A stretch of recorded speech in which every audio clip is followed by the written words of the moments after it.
Hello, నేను miss చేసావు. IAS Amrapali ఎక్కడ నెగ్గాలో ఎక్కడ తగ్గాలో తెలిసినటువంటి అధికారి. అందుకే తెలంగాణలో పనిచేసినప్పుడు ఆవిడ కలెక్టర్గా కానీ లేదా గ్రేటర్ హైదరాబాద్ కమిషనర్గా కానీ సక్సెస్ఫుల్ ఐఏఎస్ అని పేరు తెచ్చుకున్నారు. అందుకే ఆవిడ సేవలు కావాలని చెప్పి తెలంగాణ ప్రభుత్వం ఇవాళకి కూడా కోరుకుంటుంది. కానీ కేంద్ర ప్రభుత్వం యొక్క ఆదేశాల మేరకు ఆంధ్రప్రదేశ్ వెళ్ళారు అమ్రపాలి గారు.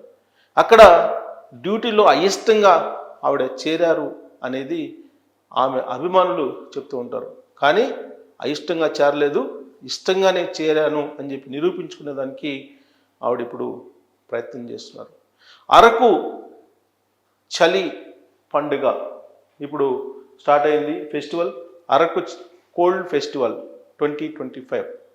దీన్ని సక్సెస్ చేయడం ద్వారా పర్యాటక శాఖ యొక్క ప్రాముఖ్యత, పర్యాటక శాఖ యొక్క విజన్ ఏంటి అనేది తెలియజేసేటువంటి ప్రయత్నం ఆవిడ చేస్తూ ఉన్నారు. గతంలో ఇలాంటివి చేశారు, అరకు కోల్డ్ ఫెస్టివల్ లాంటివి చేశారు, కానీ అనుకున్నంత స్థాయిలో సక్సెస్ చేయలేకపోయారు. కానీ ఈసారి జనవరి 31 నుంచి ఫిబ్రవరి 2 వరకు ఈ 3 రోజుల పాటు అరకు చలి పండుగ అనేది నిర్వహిస్తున్నారు. ప్రభుత్వం దీన్ని నిర్వహిస్తుంది. గతానికి భిన్నంగా ఈసారి పర్యాటకులను ఆకట్టుకునేలాగా ఈ కార్యక్రమాన్ని పెట్టుకున్నారు. ఈ కార్యక్రమమే నాంది పలకబోతుంది రాబోయేటువంటి రోజుల్లో ఏపీ పర్యాటక శాఖను మరో లెవెల్లోకి తీసుకెళ్ళటానికి అనేది ఆ డిపార్ట్మెంట్ భావిస్తుంది. అమ్రపాలి గతంలో జరిగినటువంటి లోపాలని అధ్యయనం చేస్తూనే ప్రోగ్రెసివ్ మైండ్ తోటి ఆవిడ ముందుకు వెళ్తున్నారు. ఒక క్లియర్ కట్ బ్లూ ప్రింట్ని తయారు చేశారు. పర్యాటక శాఖను ఎలా డెవలప్ చేయాలి ఆంధ్రప్రదేశ్లో అనేటువంటి ఆలోచనతో ఇదే విషయాన్ని చంద్రబాబు నాయుడు గారికి ఎక్స్ప్లెయిన్ చేశారని కూడా తెలుస్తుంది. సాధారణంగా ఆంధ్రప్రదేశ్ ముఖ్యమంత్రి చంద్రబాబు నాయుడు గారు ఎవరైనా ప్రోగ్రెసివ్ మైండ్ తోటి వెళ్తే ఓ ప్రాజెక్ట్ తీసుకొని ఎక్స్ప్లెయిన్ చేస్తే ఆయన చాలా హ్యాపీ ఫీల్ అవుతారు. పైగా ప్రాజెక్ట్కి అవసరమైనటువంటి మరిన్ని సానుకూల అంశాలని ఆయన తెలియజేస్తారు. సో అలాగే అమ్రపాలి పర్యాటక శాఖకు సంబంధించినటువంటి డెవలప్మెంట్ యాక్టివిటీస్ ఏ విధంగా ఉండాలనే దాని మీద ఒక పవర్ పాయింట్ ప్రెజెంటేషన్ ఇచ్చినప్పుడు చంద్రబాబు నాయుడు గారు కూడా యంగ్ ఐఏఎస్ యొక్క ఆలోచన, ఆమె ప్రోగ్రెస్ మైండ్ ఎలా ఉంది అనే దాని మీద ఆయన సంతోషం వ్యక్తం చేశారని కూడా తెలుస్తుంది.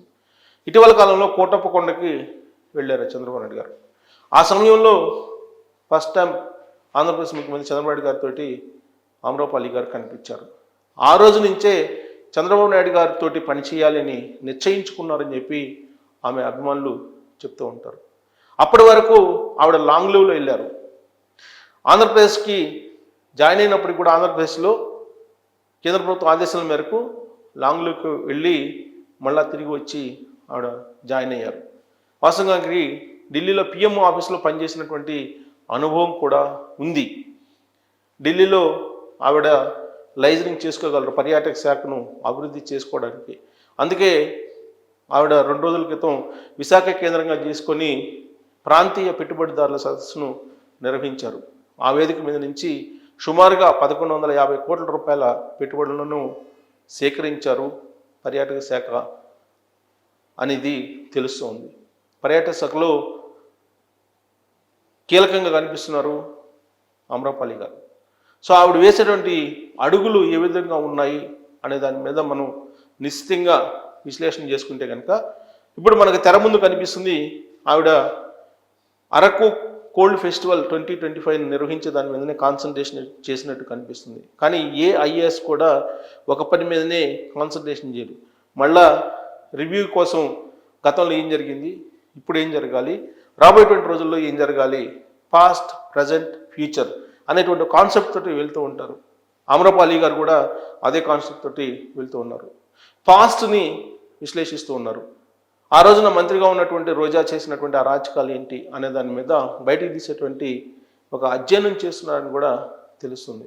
గతంలో అరకు ఫెస్టివల్ నిర్వహించారు, అరకు కోల్డ్ ఫెస్టివల్ నిర్వహించారు. ఆ రోజున జరిగినటువంటి అవకతవకల మీద కూడా పరిశీలిస్తూ ఉన్నారు, అబ్జర్వ్ చేస్తూ ఉన్నారు. ఒకవైపు ఈ ఫెస్టివల్ని విజయవంతం చేయాలనేటువంటి ఆలోచన కూడా చేస్తూ ఉన్నారు. ఈ ఫెస్టివల్లో ప్రత్యేకంగా చెప్పాల్సిన అంశం ఏంటంటే హెలీ టూరిజం. హెలికాప్టర్ ద్వారా ఆ ప్రాంతాలని పరిశీలించవచ్చు. హెలి టూరిజం పెట్టారు. హెలికాప్టర్ ద్వారా దాన్ని మొత్తం అరకు లోయ అంటేనే అందాలకు కేంద్రం. దాన్ని విజిట్ చేయాలంటే కనుక హెలికాప్టర్ విజిట్ని పెట్టారు. ఆ హెలికాప్టర్ విజిట్ని ఆ హెలికాప్టర్ విజిట్ ద్వారా మీరు ఎంజాయ్ చేయొచ్చు అని చెప్పి చెప్తున్నారు. పైగా అక్కడ విడుదల చేయడానికి కానీ, తర్వాత అక్కడికి వచ్చినటువంటి పర్యాటకులకి ఫుడ్ అందించడానికి కానీ క్వాలిటీగా అవన్నీ కూడా ఏర్పాట్లు చేసి ఉన్నారు. 3 రోజుల పాటు జరిగేటువంటి ఈ అరకు కోల్డ్ ఫెస్టివల్ని విజయవంతం చేయాలి అనేటువంటి ఒక లక్ష్యంగా పెట్టుకున్నారు Amrapali. At the same time పర్యాటక శాఖ అనగానే గుర్తొచ్చేది మనకి రిషికొండ. మరి దాన్ని ఏం చేస్తున్నారని, దానికి పరిష్కారం కూడా త్వరలోనే అమ్రపాలి చూపబోతున్నారు అనేది కూడా తెలుస్తూ ఉంది. దీంతో పాటు మరి తిరుమల తిరుపతి దేవస్థానానికి సంబంధించినటువంటి శీఘ్ర దర్శనాల పరిస్థితి ఏంటి? ఆ రోజున పర్యాటక శాఖ తిరుమల తిరుపతి దేవస్థానం సంయుక్తంగా కొన్ని టికెట్స్ను శీఘ్ర దర్శనం కోసం కేటాయించుకున్నారు. మరి ఇప్పుడు క్యాన్సిల్ అయినాయి. దానికి కారణం ఎవరు? రోజా, మాజీ మంత్రి. మరి ఆవిడ మీద ఎలాంటి చర్యలు తీసుకున్నారు? ఆవిడ టికెట్స్కి సంబంధించిన కుంభకోణంలో ఉన్నారనేది అప్పట్లో తెలుగుదేశం పార్టీ ఆరోపించింది. ఇప్పుడు అధికారంలో కూడా ఉంది ఆ పార్టీ. మరి దీనికి సమాధానం చెప్పాలంటే విచారణకి ఆదేశించాలి. దీంతోపాటు ఆడుదాం ఆంధ్ర, అలాగే సాంస్కృతిక కార్యక్రమాలు నిర్వహించి రాష్ట్ర వ్యాప్తంగా ఆ రోజు ఉన్నటువంటి మంత్రి డ్యాన్సులు వేసి అలరించారు వేదికల మీద రాష్ట్ర వ్యాప్తంగా కూడా. మరి ఆ కార్యక్రమాలకి పెట్టినటువంటి ఖర్చు ఎంత? ఆ కార్యక్రమాల ప్రమోషన్ కోసం ఐప్యాక్ ఇచ్చిన అమౌంట్ ఎంత? ఇవన్నీ తేలాల్సి ఉంది. ఇదంతా కూడా అమ్రపాలి బయటికి తీసుకొస్తారు అనేటువంటి ఒపీనియన్ పర్యాటక శాఖలో ఉంది, ప్రజల్లో కూడా ఉంది. వీటన్నిటికంటే కూడా పర్యాటక శాఖ ప్రాంతీయ కార్యాలయాలు ఉన్నాయి. ఆ ప్రాంతీయ కార్యాలయాల పరిధిలో హోటల్స్, రెస్టారెంట్లు, బార్లు నిర్వహిస్తూ ఉన్నారు. అలాగే టూరిజం సంబంధించిన బస్సులు ఉన్నాయి. బస్సుల్లో అందించేటువంటి సేవలు కూడా ఇవాళకి కూడా వైఎస్ఆర్ కాంగ్రెస్ పార్టీకి సంబంధించిన సింపథైజర్స్ చేతుల్లోనే ఉన్నాయనేది తెలుస్తుంది.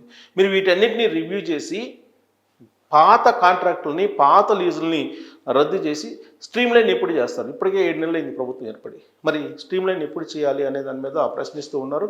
సో అమ్రపాలి పర్యాటక శాఖ కార్పొరేషన్ ఎండీగా ఇటీవలనే జాయిన్ అయ్యారు. మరి ఆవిడ రివ్యూ చేస్తున్నారు.